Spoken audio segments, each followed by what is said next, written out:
called Welcome to White Hart. You guys can hear me okay? Oh, and I should say, Adam, great job. And Joanna, thanks for hosting this. And I'm looking forward to hearing everybody, Julia and Amy and Emily and others. So happy to be a part of this. All right, this is chapter 1. Merry Christmas, mischief. Nothing. Merry Christmas, whiskey. Still nothing. Merry Christmas, cigar. She did this every year. Sat in the barn wrapped in a heated blanket talking to the horses, hoping they would talk back. It was something Mamo used to tell her. On Christmas Eve, the animals speak. She never tried it with the chickens. They ate the chickens, her and Papa, and she didn't want to socialize with something Papa took an axe to. Plus, they were ugly. It was like how she didn't mind sitting in the chicory, the winter wheat, working that turkey box while Papa leveled his gun, but she couldn't bring herself to sit in the box blinds, the deer stands where her dad, when he was alive, waited for whitetail. That had made Dad angry, her picking Papa over him. But it wasn't a question of that, or maybe it was, partly. But deer were different than turkey. The brown eyes, the way they stood, noble. And horses were different than chickens. Merry Christmas, Peppermint. Merry Christmas, Jigsaw. Merry Christmas, Martini. She didn't wait for them to answer. Mags was 12 and just on the other side of believing. She stamped her feet and checked the plug.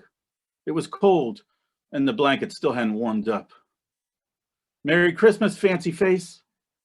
She paused on Fancy because Fancy was hers, and if there was to be a response, she expected it here the most. But no, nothing. Merry Christmas, Blackjack. Oh, right. Blackjack was out. He'd charged the pasture fence, tore his knee up good. Macon had done his best, but the knee kept reopening, and Blackjack had gone overnight to the horse hospital in Opelika.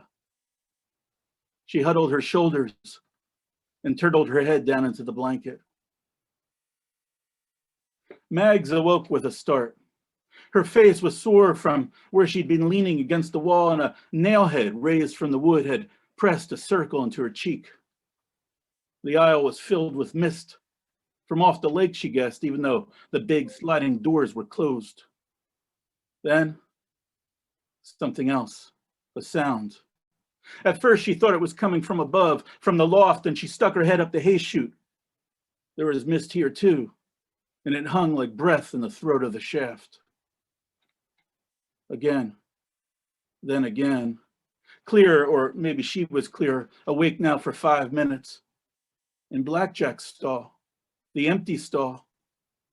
When it was cold like this, rabbits nested in the hay, but the sound was big for rabbits.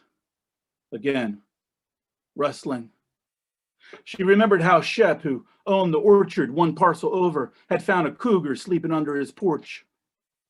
She heard something hit the stall boards, hard, like when Fancy-Faced mule kicked, which she sometimes did in her sleep. Mag stood up and walked forward.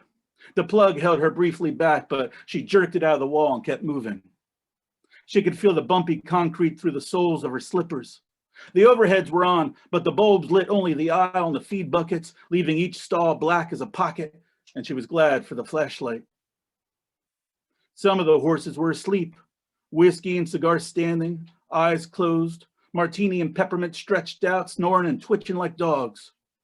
Fancy Face hung her head over the half door, watching Mags as she walked past. No one spoke. Macon had been mucking the stalls, and he'd left a big bedding fork leaning against Jigsaw's door. Mags tucked the flashlight in her armpit so she could hold the fork with 2 hands like a weapon, the basket hoisted high, the prongs curving down like a claw. She was small, but she could do some damage. All she had to do was let the fork fall forward. Gravity would do the rest. Blackjack's stall was at the end. The light was wedged in a way that only caught half of what was there. But she could tell it was a horse, a gray, and hurt. Not one of theirs, though. Maybe Grady's? Grady had a ranch on the opposite side of Shep. Arabians mostly, a couple Lipizaners. Sometimes someone would mistake a horse for a deer and shoot it. But Mags didn't know how you could confuse a lip, white as it was, no matter how drunk you were. She put down the fork and focused the light. The wound was startling on the horse's white shank. Maroon, dark as liver shot. She'd blood trailed plenty with her dad, even though she hated it. But it was her only time with him, that and up in the stand. And he taught her to judge a shot by the color of blood. From bright red, the heart, to yellow, the gut, which was all he was hitting at the end. After Mom had gone away, when he was drunk and shooting poor, almost always a foot or more off the vitals. She knelt down for a closer look. She knew to be wary of wounded animals, but she was good with them. The whisperer, Papa always said. Easy, easy. The straw around it was clean, bright blonde in the beam, almost white, colored only because of how it looked against the horse, which was whiter than any gray she'd ever seen. The blood hadn't run, not even down its leg. The whole of it was no bigger than a blossom. It glittered gold in the light, made her think of the camellia Papa had worn for Mamo's funeral, dark red with yellow stamen on the lapel of his ice cream suit. Mamo made him promise to wear white when she went.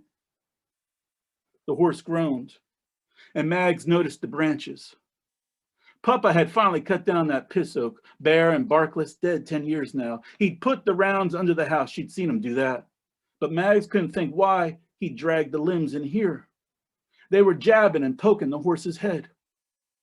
She stuck the light between the stall bars and went to clear them away, to mound the hay under its head and make it more comfortable. But the branches wouldn't budge. She shined the light and saw something that made her drop it. Not branches, antlers. The horse wasn't a horse, but a deer. A white deer. Mamo had told her about white stags, about banshees and changelings too, about pukas and fairies and Fimakul, the giant who sucked his thumb. She'd said there were lizards in the lake the size of dinosaurs and witches in the woods with hair like beard moss. Mags had believed it all, like the talking horses, until she hadn't. It coughed, like when whiskey got the heaves from hay mold. Then it spoke. Its voice was wet and creaky, like corn being shucked. Help me, it said. Thank you. Thanks. Yay! Okay, I guess I'm gonna read next. Hi, I'm Joanna Furman.